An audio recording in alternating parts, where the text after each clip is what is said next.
Comment ça va ce matin? Alors, grande absente aujourd'hui. Il n'y a pas Lulu. Elle est sur le continent, je suis tout seul. Et on va essayer de gérer le live tout seul, hein, écoutez. Et elle est partie sur le continent bosser, essentiellement. Et faire des examens aussi à cause de sa maladie. Du coup, on va essayer de s'en sortir. Hein, et rien que pour que je suis un peu le geek du salon au niveau du matos, que ce soit pour le tattoo, que ce soit pour le streaming, que ce soit pour plein de choses. Je pense aujourd'hui, pour rigoler un peu, on va parler un peu du matos que j'ai testé ces derniers temps, parce que j'ai un peu l'impression, vite fait, des fois de me faire couillonner par les gros fournisseurs de tatou, que ce soit pour l'achat des machines sans fil, que ce soit pour quand tu veux prendre des belles photos avec tes lumières, que ce soit ne serait-ce que pour l'obsolescence programmée des trucs. Des fois j'ai vraiment l'impression qu'ils nous prennent un peu pour des vaches à traire. Du coup je me suis dit je vais tester des outils qui viennent directement de Chine, parce que tout là-bas est fabriqué là-bas, quoi. Donc, je vais vous montrer un peu ce que j'ai acheté, comment je l'ai utilisé et qu'est-ce que ça donne. Ensuite, je vais aussi vous faire une petite démo d'intelligence artificielle, parce que ça rentre beaucoup dans les conversations en ce moment. Qu'est-ce que ça va donner? Comment on va pouvoir survivre à ça, etc. Est-ce que l'intelligence artificielle va supprimer la créativité, etc. Donc bon, moi face à ça, j'étais un peu curieux. Du coup, je vous avoue que je suis allé tester. Je me suis abonné aux deux trucs, à ChatGPT et Midjourney. Et j'en ai choisi un des deux parce que les résultats me convenaient plus sur un. Du coup, vous pouvez me dire ce que vous en pensez sur place. Moi, perso, de mon avis, on en est au point où il faut quand même avoir un degré de maîtrise quand même assez élevé pour arriver à sortir des trucs de fou. Mais bon, vous me direz par vous-même. Après, j'ai installé des nouveaux trucs. Alors, pour démarrer, là, tout de suite, comme on a fait la semaine dernière, je vais vous parler un petit peu du tatou que j'ai préféré faire. Mais vu qu'elle elle est pas là, je vais peut-être en prendre 2 ou 3. Parce que cette semaine, il y a eu quand même du lourd, quoi. J'ai attaqué un bras Jap avec les dieux Reijin et Fujin, là, donc sur mon client Christophe. Il est super cool. On a déjà fait l'autre bras ensemble et la confiance, elle est là, donc c'est bon, quoi. On va pouvoir faire un truc qui déboîte. Le pote Antoine qui a démarré son dos, ça va être un truc assez énorme. On a une grosse médusa qui prend tout le dos, donc ça c'est pas mal. Et on a fait un truc un peu foufou, tu vois, c'est qu'on a un peu foufou, qu'est-ce que je dis moi? On a tracé tout le tatou dans la journée du lundi, quoi. Donc on est arrivé le matin à 9h30. On a mis 2 heures à poser le stencil, on a attaqué à midi, on a fait des toutes petites pauses, mais sinon ouais, il a bien enchaîné, quoi. Franchement bravo, il a bien tenu, c'était chouette. Et il y en avait un troisième, j'avais en tête. Et ouais, il y a Sandrine aussi qu'on a terminé, qu'on a presque terminé. Il reste encore une petite séance, mais pas très grosse. Voilà, du coup, le dos de Sandrine, il devrait être ok pour fin janvier, on est bon, quoi. On va commencer par ça. L'intelligence artificielle.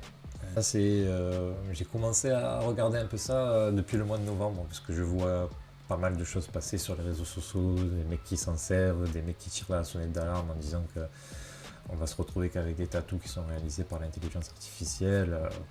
Franchement, pour ce que je m'en suis servi, j'ai envie de te dire que ça peut aider, mais c'est pas, pour moi c'est pas miraculeux, quoi. Ça va peut-être des fois t'aider sur des postures, des personnages, sur des compos, une certaine position, par exemple pour les oiseaux, quoi.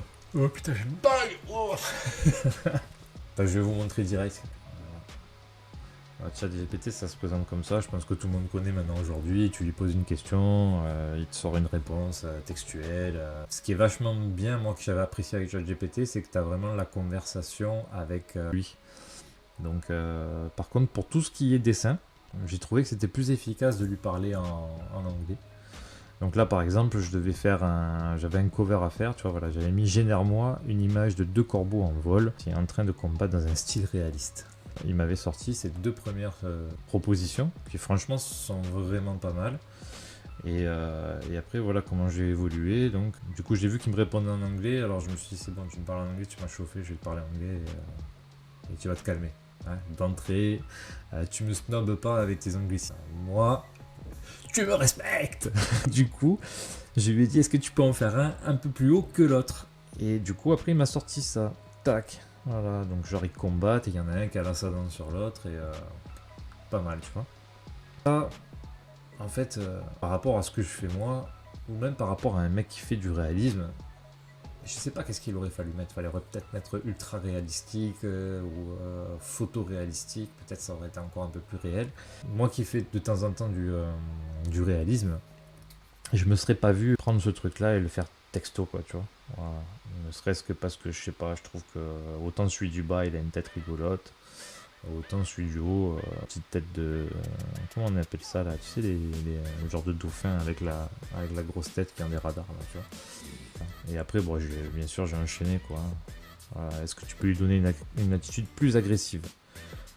Du coup, il les a rendus un peu plus méchants. Ça me plaît toujours pas, donc du coup, je continue ma conversation. Est-ce que tu peux faire les deux corbeaux côte à côte, comme s'ils allaient attaquer ensemble? Du coup, tac. Voilà, mais ça se fait en l'espace de, je sais pas moi, tu vois, 30 secondes. Donc c'est assez efficace et assez rapide, quoi. Et, je trouvais que le rendu était pas encore au top du top, quoi. Voilà. Les derniers trucs que j'avais testés, pour voir si ça me le sortait dans mon style. Mais ok, bien, essaye de me les mettre dans un style néo-traditionnel. Oh, il m'a sorti ça, donc ça c'est pas du néo-trad, ça c'est plus du trad. Donc tu peux même pas te dire je vais vraiment utiliser ça, quoi, c'est pas possible. Pareil, du coup j'ai essayé d'aller chercher dans un style un peu comics, comme comic book, quoi. Mal, hein, en vrai, hein. Mais c'est toujours à côté de ce que je voulais, tu vois, ça met pas en plein dans le mille, quoi. Voilà. Prends la dernière version réalistique du corbeau, donc tu peux lui dire d'aller chercher un historique. Est-ce que tu peux modifier les ailes et les positions des ailes pour les faire fitter, en français ça veut dire pour les faire rentrer, on va dire, sur le haut du bras. Voilà. Du coup, il n'a pas tout à fait compris ce que je lui ai demandé. Il a sorti ça. Oui et non, j'ai envie de te dire, tu vois. Parce qu'en vrai, ça peut marcher, hein. Je sais pas, j'ai été moins emballé. Du coup, je suis parti sur Midjourney. Et Midjourney, en fait, donc tu te prends l'abonnement sur internet et ça fonctionne avec un serveur Discord. En gros, Midjourney, ça va être un bot qui va répondre à tes questions dans une discussion Discord. Donc, Discord, c'est une application de discussion. En gros, tu crées des forums de discussion, si j'ai bien compris, ou c'est toi le boss. C'est toi qui fais les règles. Et les gens qui participent, ils suivent les règles que tu as dictées. Voilà. Donc en gros, moi j'ai mon petit serveur Discord. Et je trouve que les résultats sont un peu plus sympas et le mode de fonctionnement est différent, mais un peu plus complexe. Mais au final, je vais vous prendre l'exemple pour vous dire que des fois ça peut aider, mais c'est pas non plus miraculeux. Je devais, sur le Brajap que j'ai attaqué samedi, il y avait plusieurs thématiques qui étaient envisagées. Donc il y avait Reijin, Fujin, c'est ce qu'on a choisi de démarrer, et il y avait aussi Hashiman. Hashiman, c'est un dieu de la guerre, si je dis pas de bêtises, et du coup, compliqué de trouver des références sur le web, et notamment sur les bouquins que j'ai déjà. Du coup, je me suis dit, on va voir qu'est-ce que Midjourney peut me proposer. Donc je vous fais, comme d'habitude, je vous fais l'historique, quoi, tu vois. Donc Midjourney, en fait, c'est des commandes spécifiques. Ça aussi, c'est un peu technique. Donc en gros, tu rentres et pour lui demander de faire quelque chose, il faut que tu tapes, tu fais /imagine, ouais, /imagine 2 points. Tac, ça m'a sorti, c'est ça. Donc en vrai, c'est pas des vilaines images, hein, mais c'est je me vois pas utiliser ça pour faire un tatou, quoi. Moi, j'aime bien l'imagerie trad japonaise et puis la rebosser un peu. Je suis sur des trucs qui sont clairement trop réalistes et trop imaginaires, quoi. C'est à la fois imaginaire et à la fois, c'est ça qui est fou, quoi. C'est un mélange de trucs qui n'existent pas, qui existent, donc c'est à la fois cool et pas cool. Du coup, après j'ai essayé de peaufiner un peu. J'ai mis le dieu Hashiman, mais dans un style d'estampe japonaise. C'est pas non plus ce que je cherche, quoi, tu vois. Moi, un dieu japonais avec des putains de muscles comme ça, normalement ils sont plutôt genre un peu bedonnants. C'est les vrais mecs de l'époque, quoi, tu vois. Il n'y avait pas des bodybuilders à cette époque-là, hein, ça n'existait pas. Tu vois, tu as U1, U2, U3, U4, donc ça c'est pour choisir une version qui te plaît le plus. Et V1, V2, V3, V4, en fait si tu cliques là-dessus, il va te recréer 4 variations à partir de celle qui t'a plu. Donc là du coup j'avais choisi celle-là qui me plaisait bien. J'ai refait un coup de variation. Donc quand tu fais des variations, ça t'en ressort d'autres. Et là, on commence à se rapprocher de quelque chose qui pourrait éventuellement m'inspirer pour dessiner. C'est vachement plus intuitif ChatGPT, ça il faut que je le reconnaisse, tu vois, en termes de... Si je me mets à la place de quelqu'un comme moi qui n'a pas trop le temps, c'était quand même plus simple l'utilisation de ChatGPT, t'es plus dans un mode de conversation. En plus, je pense que tu peux allumer le micro et lui parler comme à une personne, quoi, tu vois, ce que je... Ça fait un peu le... T'as presque l'impression de te prendre pour Tony Stark dans Iron Man, qui parle à Jarvis, tu vois, c'est presque ça. Voilà, et tu vois, tu as la vitesse d'évolution du truc. Tu vois, ça te met à 0%, et puis au fur et à mesure que l'image se construit, elle apparaît, et tu as le pourcentage qui évolue, et au plus le pourcentage évolue, au plus le truc s'affine, quoi. Donc, en fait, tu vois mi-journée dessiner en direct, un peu, c'est un peu ça. Et voilà, on est bon. J'ouvre. Donc, je sais pas si tu regardes là, t'en as une qui est un peu space, là, genre en mode 3D, là. Donc, ils sont tous là, un peu entassés, là, t'as des gars chelous en fond là. Ah, ça là. Il a été. Tu vois. Genre, c'est le cousin trisomique de Bart. Pour ça, tu vois, des fois, c'est pas non plus oufissime, quoi, tu vois. Là, on a un mix entre Nell Flanders et Homer Simpson. C'est la folie parce qu'on a Homer avec la coupe de Marge. Ça, c'est pas mal. Franchement, la vérité. Ça, je pourrais en faire un flash, tu vois, par exemple. Je crois que c'est celui-là qui fait le plus peur. On sait pas trop où est-ce que sa tête elle est par rapport à ses bras. Ça crée des univers qui sont flatteurs visuellement, mais c'est rempli d'incohérences, mais au possible, quoi, tu vois. Donc en gros, voilà. Intelligence artificielle, oui, ça peut aider à trouver des idées, ça peut aider à progresser. Après, la façon dont je m'en sers moi, après peut-être, tu vois, en regardant des tutos, en regardant un peu plus s'il faut apprendre à lui parler, ou je pense aussi qu'il faut qu'elle progresse, parce que c'est des algorithmes qui apprennent au fur et à mesure. C'est ça qui fait flipper un peu, c'est qu'ils finissent par devenir de plus en plus intelligents avec le temps. Et c'est ce degré d'apprentissage que je pense qu'ils ne savent pas encore vraiment mesurer.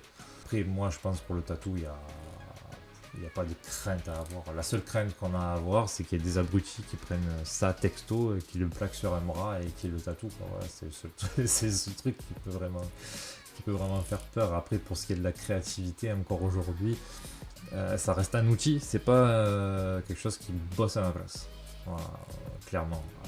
Par exemple, pour te dire, là, les corbeaux, le cover des corbeaux, j'ai des ébauches grâce à ces corbeaux, mais j'ai pas retenu ça en fait. J'ai pris d'autres refs sur le web. Faut explorer. Voilà, tout ça, c'est des heures de recherche qu'on fait nous quand on est à la maison et qu'on travaille pour vos projets de dessin, quoi. C'est la partie qui me fait coucher à 1h ou 2 du mat régulièrement. C'est quand même le comparatif prix durée de vie. Il y a des questions à se poser pour les fournisseurs de matos de tatou. Parce qu'en fait, il y a de plus en plus d'acheteurs. Parce qu'on est de plus en plus nombreux, et les prix sont de plus en plus élevés, et les produits sont de moins bonne qualité avec le temps. Donc du coup, moi, ça m'a gonflé. Je squatte souvent les sites genre AliExpress, Wish, tout ça et tout, parce que ça me fascine, ces trucs-là, tu vois. Et se dire que tu peux avoir produits comme ça, fabriqués à l'autre bout de la planète, qui te sont livrés un par un dans ta boîte aux lettres, je trouve ça dingue. C'est même aberrant, tu vois. Mais je contribue à nourrir la machine parce que je commande régulièrement. Et du coup, j'ai profité de cette passion pour tester des objets qui sont en lien avec le tatou, tu vois. Et le premier truc que j'ai testé, je me suis dit, je vais voir, parce que je suis allé regarder ce que ça coûtait une batterie sur AliExpress. En moyenne, c'est 50 balles. 50 balles et tu reçois ce genre de truc là. Je touche le micro, j'espère que ça fout pas le bordel chez vous. Voilà, c'est ce genre de truc là, tu vois. Donc, t'as 50 000 sortes de batteries. J'ai passé pas mal de temps à les comparer, à regarder. Je suis tombé sur celle-là. Tu vois, clac. Tu vois, celle-là parce qu'il y a l'affichage digital. Niveau durée de vie, ça me paraissait pas mal. J'ai commencé à l'utiliser. J'ai un peu pris peur, j'avais fait un tatouage un peu fin et ça répondait pas comme celle que j'avais l'habitude. Mais je fais souvent ça, tu vois. Je fais un premier test, wow, ça me plaît pas, je recule, je boude un peu. Et là, j'ai recommencé à l'utiliser régulièrement depuis 15 jours, 3 semaines. Et en vrai, il n'y a pas de différence, ça marche aussi bien, quoi. Ça marche aussi bien. Le seul point négatif, c'est que moi j'aime bien travailler à la pédale et celle-là, tu peux pas les connecter à la pédale sans fil. Voilà, on va dire que c'est le seul point. Et le fournisseur, j'avais envoyé un message, tu vois, on sait jamais, parce que des fois les mecs répondent rapidement, et lui m'avait répondu, j'avais dit comment ça se fait qu'il n'y a pas de Bluetooth pour connecter à ma pédale et tout. Il me dit en fait le Bluetooth ça mange énormément de capacité de la batterie, et du coup si on mettait ça en fait ils auraient eu des batteries de plus mauvaise qualité. Je vais essayer de la poncer elle aussi, de bosser un maximum avec, et puis quand ça sera l'heure on fera un retour d'expérience sur ce produit quoi, pour voir si ça vaut vraiment le coup. Et parce que je suis un fervent défendeur d'acheter du matériel de qualité, vraiment. Je suis toujours en train de dire faut s'acheter du bon matos, c'est avec du bon matos qu'on fait du bon travail. Mais là, tu as la sensation d'être un peu pris pour un con, de temps en temps il faut essayer de remettre en question tes dogmes et de voir est-ce qu'on peut pas trouver un juste milieu dans tout ça, quoi. Donc du coup là on a une bonne piste d'exploration, ça peut être pas mal. Et ouais, donc si ça le fait, je ne manquerai pas de vous tenir au courant. Dans la même lignée, c'est la copie conforme d'une célèbre marque américaine, quoi. Quand je te dis copie conforme, c'est allez, il y a Manon qui l'a, celle-là, elle l'a pris dans les mains, elle m'a dit ah, c'est incroyable, c'est quasi la même à 2 détails près, un chouïa plus lourde. Et puis c'est pas mal, quoi, tu vois. Elle a un stroke assez élevé, donc elle frappe plutôt pas mal. Et les quelques tatous que j'ai fait avec sont perfects. Je me pose la question des fois, est-ce que je devrais peut-être pas basculer avec ça et lâcher la Bishop pour faire mon tatou, tu vois. Mais voilà, pour le moment, la question se pose pas. Je commencerai à y réfléchir. Si jamais j'en ai une qui tombe en panne, ça me fait une machine de survie, quoi. Ouais, pour tracer, elle est top. Après, pour remplir, je suis un peu moins fan. Elle est un peu violente. Voilà, donc ça c'est le deuxième objet. Et le dernier truc, ça c'est la folie par contre. Parce que nous, notre gros point nous dans le tatou, c'est la prise de photo. La prise de photo c'est essentiel et du coup je passe mon temps depuis allez, on va dire 3-4 ans à acheter des lumières, des filtres, et tout ce que tu veux pour arriver à faire des photos plus sympas. Et là, il n'y a pas longtemps, on voit passer sur internet, il y a une marque qui est sortie, il faut un kit de photo, donc il y a une super lumière avec un gros filtre CPL que tu mets sur ton appareil photo et la lumière est déjà filtrée. Parce que ça aussi, c'est un point important pour ceux qui ne savent pas, donc tu dois mettre ton filtre sur ton téléphone, mais ta lumière doit être aussi filtrée, parce que si elle n'est pas filtrée, en fait, tu fais que la moitié du travail et tu auras toujours des reflets de merde sur tes tatouages. Et du coup, j'ai fait comme je fais d'habitude, petite recherche et j'ai trouvé ce truc-là, la fameuse lumière. Lumière qui va avec le petit filtre là, tu vois. Donc là le téléphone il sert à filmer, donc je peux pas vous faire une petite prise en main quoi de quelques semaines, mais c'est vraiment un truc qui change la vie, quoi. Ça marche vraiment bien et en termes de tarifs on y va vraiment en dessous de ce qui se fait chez les fournisseurs de tatou là, notamment le fameux kit là, Vipertat, c'est ça le truc, c'est Vipertat. Et je dis pas que je l'achèterai pas, parce que je suis curieux de voir si c'est mieux, si c'est moins bien. Donc peut-être je le ferai, mais disons que là, moi ce truc là, depuis que je l'ai acheté, je m'en sers tous les jours, quoi. Et je l'ai conseillé à pas mal de potes, je sais pas s'ils sont passés à la caisse avec ça, et je vais me renseigner. Je sais qu'il y a Manon par exemple, elle avait été emballée, après j'ai des potes sur le continent, là, comme Alex là, qui l'a essayé et qui avait l'air emballé aussi, du coup je sais pas s'il l'a acheté. J'espère que vous avez apprécié, que ça n'était pas trop long et trop mou. Et du coup, je vous dis à la semaine prochaine, on va retrouver Lulu avec moi. Nous, on s'amuse beaucoup à faire ce qu'on fait. Donc, si jamais vous aimez aussi ce qu'on fait, n'hésitez pas à nous soutenir un peu, ne serait-ce qu'en mettant des commentaires positifs. Ça fait toujours extrêmement plaisir d'avoir des retours positifs. Les retours négatifs aussi, c'est cool, hein, parce que du coup, tu vois, le commentaire d'hier soir, ça me pousse à essayer d'être un peu plus dynamique sur le live, d'être un peu moins monocorde.